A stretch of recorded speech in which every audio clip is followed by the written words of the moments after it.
할렐루야. 이 새벽에 주님을 만나러 나오신 모든 새로운 교회 성도 여러분을 진심으로 환영하고 축복합니다. 다 함께 주님이 가르쳐 주신 기도를 드리겠습니다. 하늘에 계신 우리 아버지, 아버지의 이름을 거룩하게 하시며 아버지의 나라가 오게 하시며 아버지의 뜻이 하늘에서와 같이 땅에서도 이루어지게 하소서.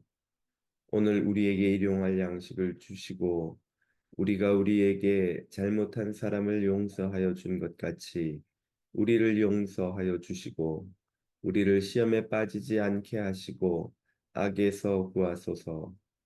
나라와 권능과 영광이 영원히 아버지의 것입니다. 아멘.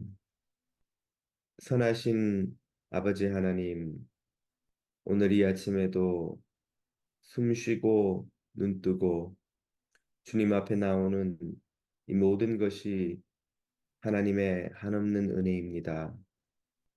이 은혜를 힘입어 하늘의 만나를 배불리 먹고 오늘 하루를 주님의 뜻대로 살 수 있는 힘과 능력을 넉넉히 받아 누리는 이 시간이 되게 하옵소서. 예수님의 이름으로 기도드립니다. 아멘. 아멘. 오늘 우리에게 주시는 하나님의 말씀은 마가복음 12장 13절에서 27절까지입니다. 그들이 예수의 말씀을 책잡으려 하여 바리새인과 헤롯 당 중에서 사람을 보내매 와서 이르되 선생님이여, 우리가 아노니 당신은 참되시고 아무도 꺼리는 일이 없으시니 이는 사람을 외모로 보지 않고 오직 진리로서 하나님의 도를 가르치심이니이다. 가이사에게 세금을 바치는 것이 옳으니까 옳지 아니하니까 우리가 바치리까 말리까. 한데 예수께서 그 외식함을 아시고 어찌하여 나를 시험하느냐? 데나리온 하나를 가져다가 내게 보이라. 이 형상과 이 글이 누구의 것이냐? 가이사의 것이니이다.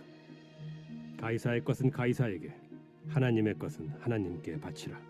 하시니 그들이 예수께 대하여 매우 놀랍게 여기더라.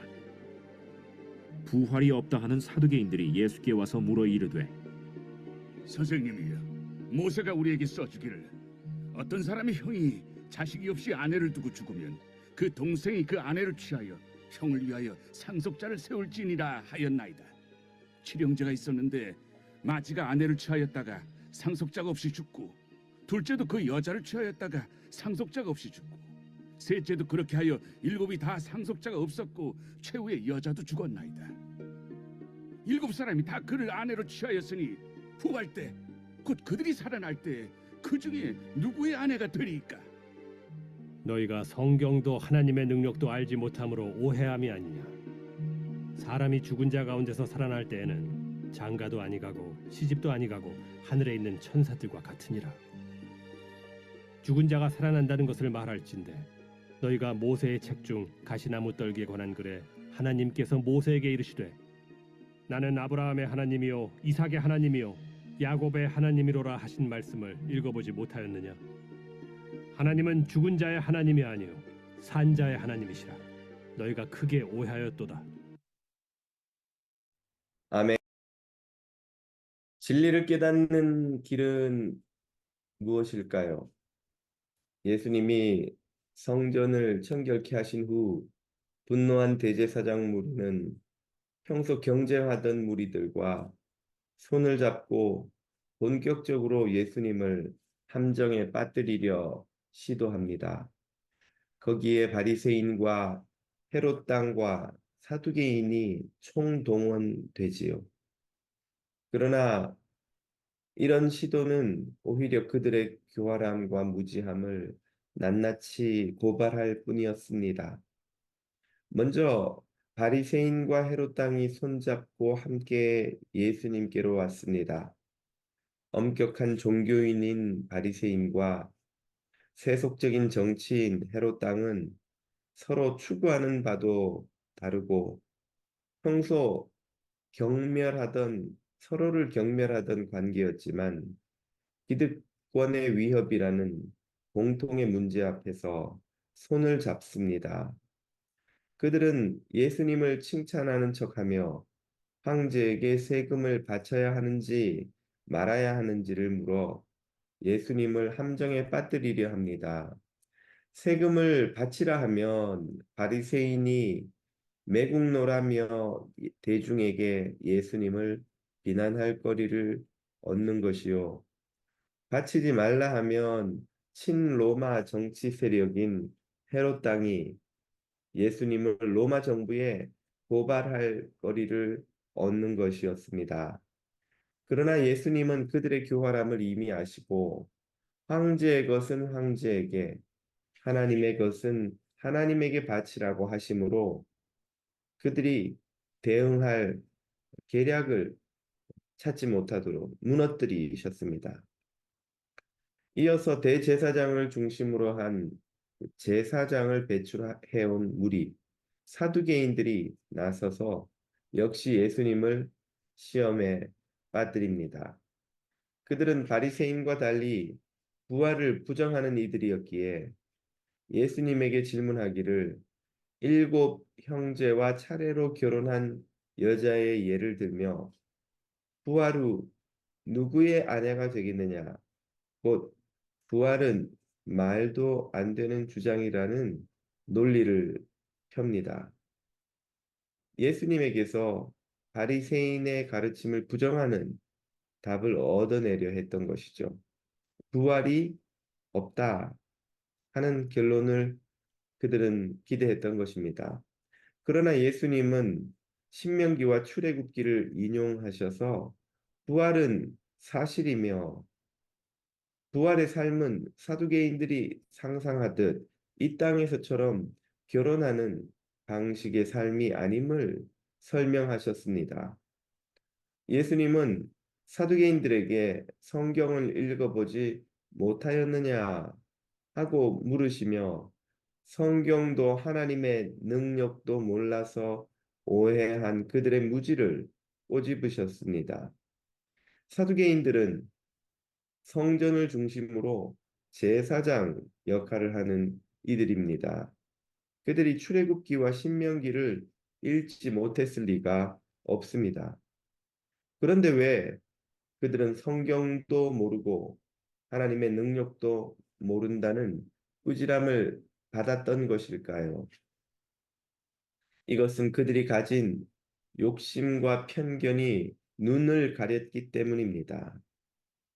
그들의 부귀, 영화에 대한 욕심과 그들만이 성경을 알고 하나님의 뜻을 해석할 권위를 가졌다는 편견이 눈을 가려서 자신들의 욕심으로 성경을 왜곡하고 있음을 깨닫지 못했던 것입니다.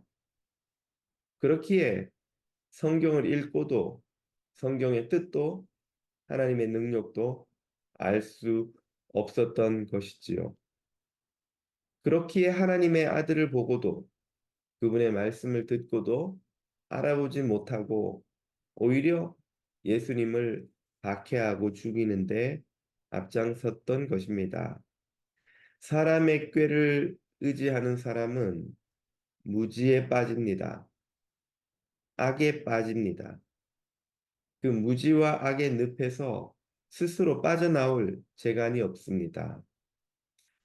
오직 성령님께서 우리의 눈을 열어 진리이신 예수님을 보게 하고 생명의 말씀, 성경을 깨닫게 하고 의를 사랑하게 만들어 주십니다.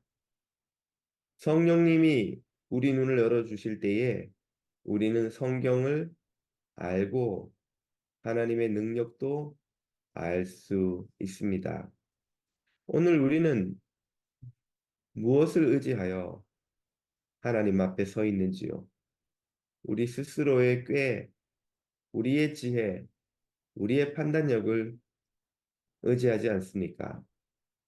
그것은 우리의 욕심과 무지에 우리 눈이 가리는 길입니다.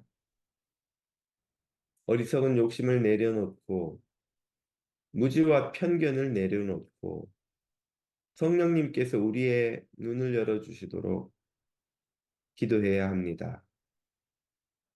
성령님이 주시는 믿음의 안약을 눈에 바르고 눈을 떠서 진리이신 예수님을 발견하고 그 길을 쫓아가는 오늘 하루가 되시기를 주님 이름으로 축복합니다. 함께 주신 말씀을 붙들고 기도드리겠습니다.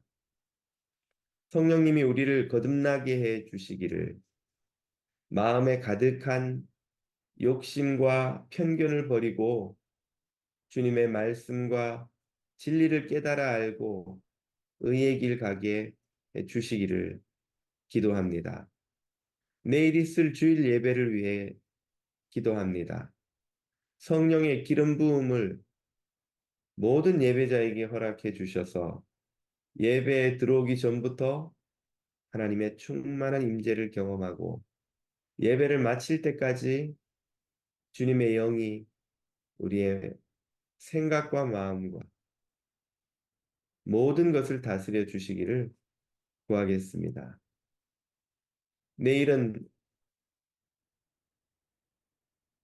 3월 구역 모임이 있습니다. 성령님의 충만한 임재로 구역 모임마다 사랑과 기쁨이 충만하며 모든 섬김이와 도우미들에게 사랑과 지혜를 더해 주시기를 기도하겠습니다. 이런 제목으로 다 같이 주님 앞으로 나가 기도드립니다.